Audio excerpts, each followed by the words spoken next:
नमस्कार दोस्तों, आज के इस वीडियो में मैं बात करने वाला हूँ तारा देवी के इतिहास पर। कौन थी तारा देवी और उनका मूल धर्म क्या था? क्या तारा देवी ही काली माता है? कुछ भारतीय इतिहासकार तारा देवी के बारे में भली भांति जानते हैं, लेकिन वह कभी भी लिखने की हिम्मत नहीं करते, क्योंकि उन्होंने ऐसा किया तो उन्हें विरोध का सामना करना पड़ सकता है। परंतु आज के इस वीडियो में मैं आपको तारा देवी अर्थात काली देवी का संपूर्ण इतिहास जरूर बताऊंगा।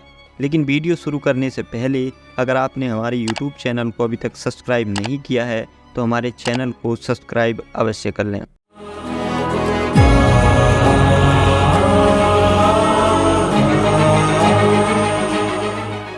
दोस्तों, यह हैं वो कुछ किताबें जिनके माध्यम से मैं आपको तारा देवी अर्थात काली माता के संबंध में जानकारी देने वाला हूँ। इन किताबों में मुख्य रूप से तारा इन Vajrayana Buddhism, Tara Mula Kalpa, the Buddhist Tara, the black goddess of Tara आदि किताबें सम्मिलित हैं। अब सबसे पहले हम बात करते हैं तारा देवी के बारे में। दोस्तों, तारा देवी को बौद्ध धर्म की वज्रयान शाखा में आर्य तारा और श्यामा तारा अर्थात काली तारा के नामों से जाना जाता है तथा तारा देवी को एक महिला बुद्ध और मुक्ति की माँ के रूप में पूजा जाता है। तिब्बती परंपरा में तारा देवी को ध्यानी देवी के रूप में मान्यता भी दी गई है, क्योंकि वज्रयान में तंत्र मंत्र के अलावा ध्यान को भी महत्व दिया गया है। तिब्बती परंपरा में बोधिसत्व अवलोकितेश्वर को तारा देवी के साथ दिखाया जाता है, जिसमें आधा शरीर अवलोकितेश्वर का और आधा शरीर तारा देवी का होता है। इसी कारण अवलोकितेश्वर को अर्धनारीश्वर भी कहा जाता है। अब दोस्तों, यहाँ पर ध्यान देने वाली बात यह है कि मैंने आपको एक पिछली वीडियो में बताया था कि अवलोकितेश्वर ही शिव है और शिव को भी अर्धनारीश्वर के रूप में पूजा जाता है, जिसमें आधा शरीर शिव का तथा आधा शरीर पार्वती का होता है।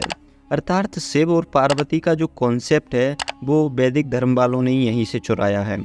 दोस्तों, अब आगे बात करते हैं कि हमें तारा देवी का सबसे प्राचीन उल्लेख मंजूश्री मूल कल्प नामक ग्रंथ में मिलता है, जिसमें तारा देवी के विभिन्न स्वरूपों का वर्णन किया गया है, जिसमें मुख्य रूप से सफ़ेद तारा, लाल तारा, काली तारा, पीली तारा, सरस्वती तारा, भ्रकुटी तारा और श्यामा तारा का वर्णन है। श्यामा तारा जिसे अति क्रोधित देवी के रूप में दिखाया जाता है, जिसमें वह सिरों की माला पहने हुए अपने हाथों में हथियार लिए होती हैं। अब दोस्तों, यहाँ पर सिरों का मतलब यह नहीं है कि उन्होंने सिरों को काट कर अपने गले में पहन लिए, बल्कि वह लोगों में व्याप्त बुराइयों के प्रतीक है। दोस्तों, मैं आपको आगे कुछ ऐसे फोटो दिखाऊंगा जिससे आपको स्पष्ट रूप से समझ में आ जाएगा कि तारा देवी को ही काली माता बनाया गया है। अब हम थोड़ी सी बात कर लेते हैं काली माता के बारे में। काली माता का रंग काला होता है, इतना तो आप जानते ही होंगे, और उनके गले में खोपड़ियों की माला तथा हाथों में तलवार, त्रिशूल और कटोरा होते हैं।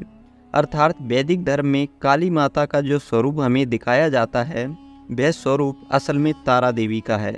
अब मैं आपको कुछ मूर्तियों के फोटो और पेंटिंग्स दिखाऊंगा जिनसे आपको स्पष्ट रूप से समझ में आ जाएगा। दोस्तों, आप जो यह मूर्ति देख रहे हो ये तारा देवी की है और ये पेंटिंग भी तारा देवी की है, जिससे काली माता का स्वरूप सीधा सीधा मिलता है, परंतु यह तारा देवी है।